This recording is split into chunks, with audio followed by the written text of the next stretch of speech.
ابھی تک آپ نے مفتی احمد اللہ آفیشیل چینل کو سبسکرائب نہیں کیا ہے تو سبسکرائب کر لیں اور بیل آئیکن کو پریس کر دیں تاکہ ہمارے ہر نیو ویڈیو کی نوٹیفیکیشن آپ کو جلد سے جلد مل جائے۔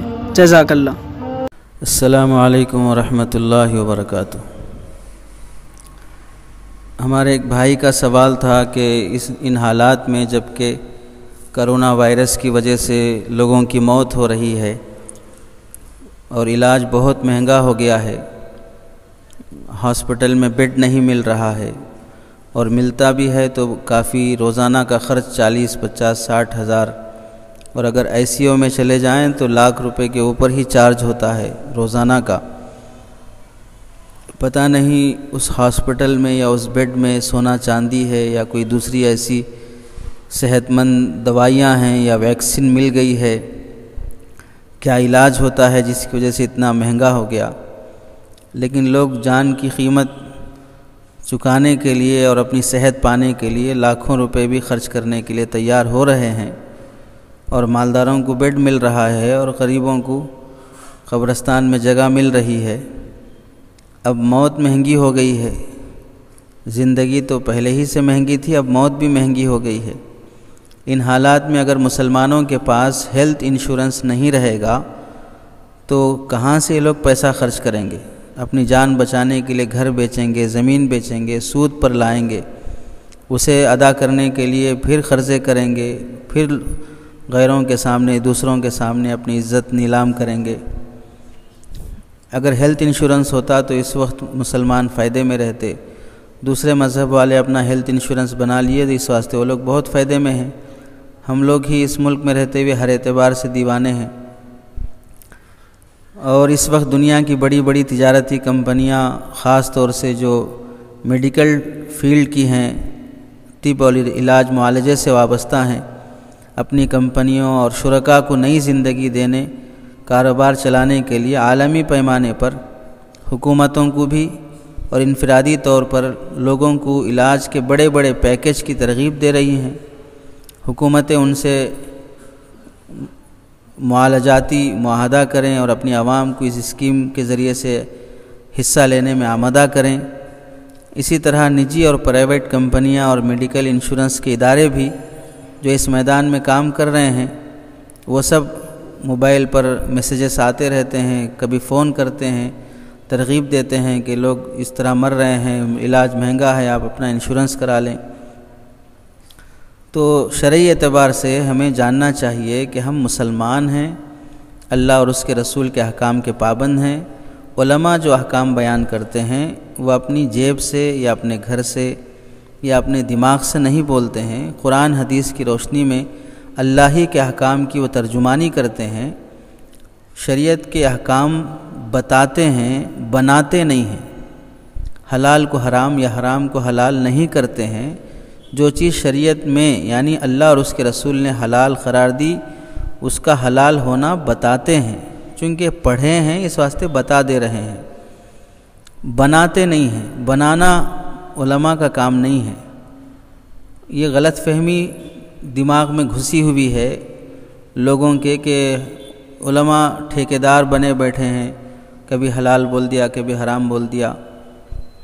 اگر علماء بول رہے ہیں تو پھر آپ اپنی زبان کے حساب سے سمجھیے کہ وہ ٹھیکیدار ہی ہیں، باقی وہ ٹھیکیدار نہیں ہیں ان کے حساب سے۔ وہ تو کہتے ہیں کہ ہم خادم ہیں، اللہ نے دین کی خدمت کی توفیق دی، ہم خدمت کر رہے ہیں، کہ جو حکم ہے وہ حکم ہم سنا دے رہے ہیں۔ اگر اعتماد کرتے ہیں تو آپ کی ایمان کی سلامتی ہے، اعتماد نہیں کرتے ہیں تو پھر آپ اپنا جانیے۔ بہرحال ایسے موقع پر ہیلتھ انشورنس کے بارے میں ہمیں جان لینا چاہیے۔ ہیلتھ انشورنس کی 3 شکلیں ہیں۔ پہلی شکل یہ ہے کہ وہ ہیلتھ انشورنس مکمل سرکاری اور حکومتی ہو، یعنی جو سرکاری ملازمین کے لیے لازم کر دی گئی ہو، اور جو سرکاری جاب کر رہے ہیں، گورنمنٹ امپلائیز ہیں، ان کے لیے لازم ہے کہ ہیلتھ انشورنس کرائیں۔ یہ ایک پہلی قسم ہے۔ دوسری قسم ہے غیر سرکاری کمپنیز کی طرف سے ملازمین کے لیے انشورنس۔ یہ بھی ایسا ہوتا ہے کہ سرکاری ہدایات کے مطابق بعض مرتبہ لازم ہو جاتا ہے جیسے بعض مسلم ملکوں میں بھی ہے کہ اگر وہ کمپنی چلنا ہو تو حکومت کی طرف سے قانون رہتا ہے کہ کمپنی کے ہر ملازم کا ہیلتھ انشورنس ہونا چاہیے. یہ دوسری قسم ہے. تیسری قسم عام لوگ جو کسی ملازمت وغیرہ سے وابستہ نہیں ہیں، سرکاری ملازمین کے ہیلتھ انشورنس سے یا پرائیویٹ کمپنیوں کے ہیلتھ انشورنس سے ان کا کوئی تعلق نہیں ہے، عام انسان ہیں، کسی سے جڑے ہوئے نہیں ہیں. یہ 3 طرح کے ہیں. تو جو پہلے نمبر پہ ہیں یعنی سرکاری ملازمین کے ہیلتھ انشورنس کی شکل جو ہوتی ہے کہ ملازم کی مرضی کا اس میں دخل ہی نہیں ہوتا.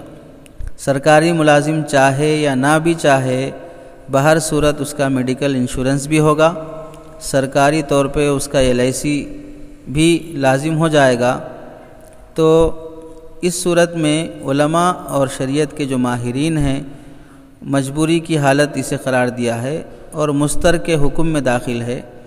اب وہ ملازم کا اختیار ہی نہیں ہے اور جاب کرنا تو اس کی مجبوری ہے، زندگی کے گزارے کا مسئلہ ہے. تو اضطرار کی وجہ سے اس کو مجبوری کے زمرے میں رکھتے ہوئے اس کے لیے یہ حکم بیان کیا گیا ہے کہ اگر سرکاری ملازم ہیلتھ انشورنس کروا لیتا ہے یعنی خود بخود اس کا ہیلتھ انشورنس بن جاتا ہے تو اسے انشورنس سے فائدہ اٹھانے کا گناہ نہیں ہوگا، اور جوئے کا اور قمار بازی کا جو گناہ ہے قرآن مجید میں جو بیان فرمایا گیا اس سے اسے مستثنی قرار دیا ہے. اسی طرح دوسرے نمبر پر جو پرائیویٹ ملازمت میں ہیں وہ کمپنیاں جن کو حکومت مجبور کرتی ہے کہ آپ کو کمپنی چلانے یا باقی رکھنے کے لیے اپنے ملازمین کا میڈیکل انشورنس بنانا لازم ہے. تو اس کے متعلق بھی علماء کی رائے یہ ہے کہ شریعت کے جو 5 مقاصد ہیں، جان کی بھی حفاظت ہو، دین کی بھی حفاظت ہو، نسل کی بھی حفاظت ہو، عقل کی بھی حفاظت ہو، مال کی بھی حفاظت ہو، حفظ جان، حفظ دین، حفظ نسل، حفظ عقل، حفظ مال، یہ 5 چیزوں کی حفاظت ہو اور خود اپنے اور اپنے ماتحتوں کی بنیادی ضروریات زندگی کے حصول اور اس کے مسائل وغیرہ کو پورا کرنے کے لیے. اور چونکہ کمپنی کی ملازمت میں ہیں اور کمپنی پر حکومت کا دباؤ ہے تو دفع مضرت کے پیش نظر کہ اگر اسے نہیں بنایا جائے گا، انشورنس نہیں بنایا جائے گا، نہیں کروایا جائے گا تو کمپنی بند ہوگی اور ملازمت ختم ہو جائے گی. تو اس سے سلسلے میں بھی جواز کا حکم لکھا ہے کہ کمپنیوں کی طرف سے میڈیکل انشورنس کیے جانے کے باوجود وہاں ملازمت کرنے اور اپنی ملازمت کو ان کمپنیوں میں جاری رکھنے کی میں کوئی حرج نہیں ہے. اس کو بھی علماء نے ضرورت اور حاجت اور اضطرار کے زمرے میں شامل کیا ہے، اور یہ کمپنیاں بھی حکومت کے نہج پر ہی ملازمین کی تنخواہ سے ہر سال انشورنس کی رقم کاٹ لیتی ہیں، اور نیا سال شروع ہوتے ہی پچھلی رقم، پچھلے سال میں وہ بیمار ہوا ہو تو اس کا علاج ہوگا، اگر بیمار نہیں ہوا ہے جو رقم کاٹ لی گئی وہ رقم اب ختم ہو جاتی ہے، اسے واپس نہیں ملتی ہے. تیسرے جو عام لوگ ہیں جن پر انشورنس کرنے کے لیے کسی بھی طرح کا دباؤ نہیں ہے، بلکہ وہ لوگ محض بیماری کے خوف میں اور اندیشے میں اور مستقبل کی فکر میں مبتلا ہو کر کہ اگر میں بیمار ہوا تو اتنے پیسے کہاں سے آئیں گے، میں کیسے کروں گا، میرے پاس کیا ہے، اتنے بچے ہیں، اگر ایکسیڈنٹ ہو گیا تو کیا ہوگا، فلاں ہو گیا تو کیا ہوگا، کرونا ہو گیا تو کیا ہوگا، تو یہ ہو گیا تو کیا ہوگا، ہو گیا تو کیا ہوگا، بیماری کے اندیشے میں بیمار ہو جاتے ہیں، اور اس لالچ میں کہ اگر میں بیمار ہوا تو بہت زیادہ رقم میڈیکل ٹرمیننٹ کے لیے مجھے لگانے پڑیں گے، اس کی وجہ سے انشورنس میں حصہ لیتے ہیں اور میڈیکل انشورنس کرواتے ہیں. تو یہ جو لوگ ہوتے ہیں تیسرے درجے میں، پرائیویٹ کمپنیوں کا نشانہ ایسے ہی لوگ بنتے ہیں. پرائیویٹ کمپنیاں جو اپنی کمپنی چلانے اور اپنے بزنس کو بڑھانے کے لیے ایسے ہی لوگوں کو نشانہ بناتی ہیں. ایسے لوگ جو اضطرار اور ضرورت اور حاجت کے زمرے میں داخل نہیں ہوتے ہیں، ان کے لیے انشورنس کروانا جائز نہیں ہے، محض اندیشے کی وجہ سے. کیا گارنٹی ہے آپ بیمار ہوں گے؟ کوئی گارنٹی نہیں ہے. ہو سکتا ہے آپ اللہ سے اچھی امید رکھیے، انا عند ظن عبدی بھی، جیسا اچھا گمان ہوگا اللہ ویسا فیصلہ کریں گے. تو جن پر کوئی دباؤ نہیں ہے ان کا انشورنس بنوانا جائز نہیں ہے. اللہ نے قرآن مجید میں فرمایا یا ایھا الذین آمنوا انما الخمر والمیسر والانصاب والازلام رجس من عمل الشیطان فاجتنبوہ لعلکم تفلحون.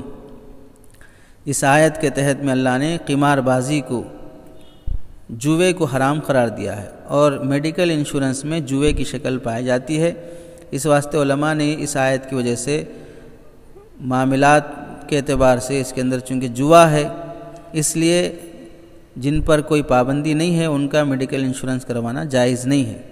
چنانچہ اسلامک فقہ اکیڈمی انڈیا کے 15ویں انٹرنیشنل فقہی سیمینار جو جامعہ صدیقیہ میسور میں کرناٹک میں منعقد کیا گیا تھا، اس سیمینار میں جتنے علماء شریک تھے اور اہل فتاوی شریک تھے، اجتماعی طور پر اسے ناجائز قرار دیا ہے کہ جن پر کوئی دباؤ نہیں ہے انہیں انشورنس نہیں کروانا چاہیے۔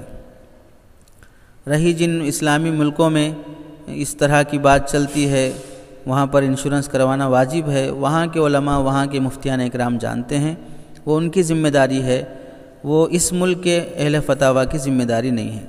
اور یہ بھی ایک بہت بڑی بیماری ہے کہ آدمی جانے انجانے بغیر ایک ہی مسئلے کو ساری دنیا کے لیے سمجھ جاتا ہے۔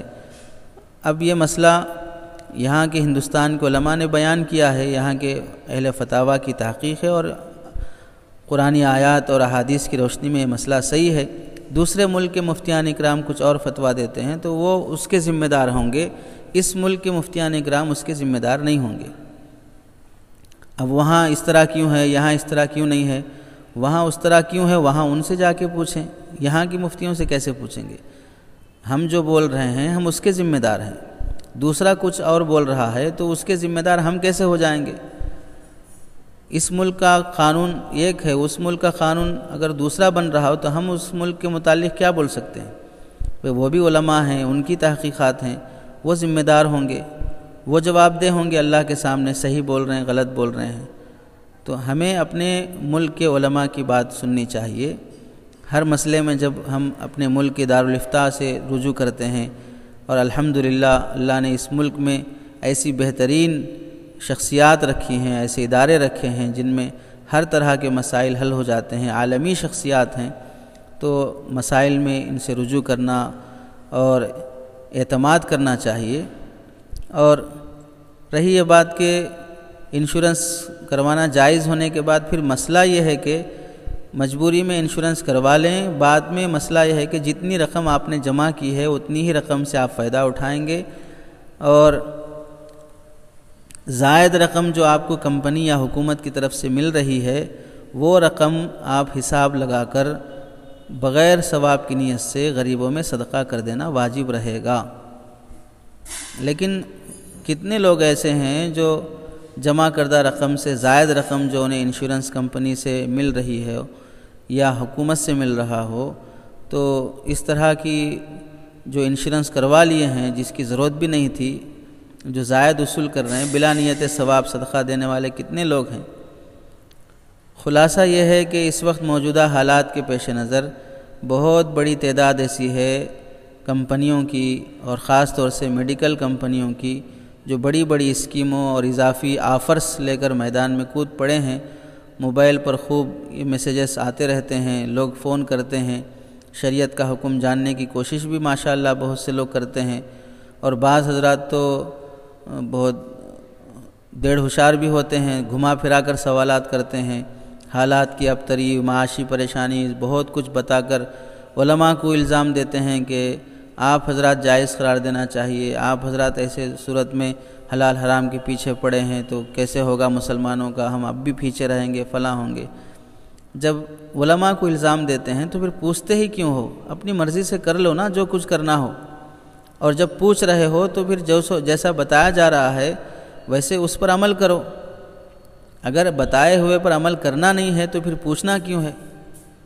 آزاد ہونا تو اپنے حساب سے کر لو جو کچھ بھی کرنا ہو، لیکن اگر پوچھتے ہو تو پھر شریعت کو مانو، اور جو کچھ بھی کر لو گے اس کا حساب تو آپ کو دینا پڑے گا۔ آپ پوچھ کے کرو یا بغیر پوچھے کرو، آپ اپنے عمل کا حساب اللہ کے پاس دیں گے، علماء تھوڑی دیں گے۔ علماء اپنے عمل کا حساب دیں گے، جو کچھ وہ مسائل بتا رہے ہیں وہ اپنی ذمہ داری سے اللہ کے سامنے جواب دہ ہوں گے۔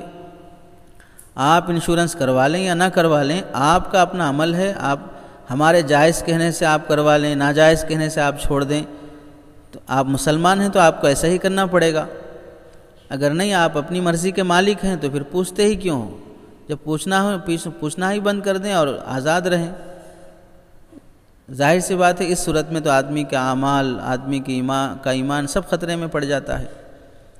اس لیے جو لوگ شرعی اعتبار سے جن کے لیے رخصت نہیں ہے وہ میڈیکل انشورنس نہ کروائیں، اللہ سے صحت مانگیں، بیماری کے خوف میں مبتلا ہو کر بیمار نہ ہوں۔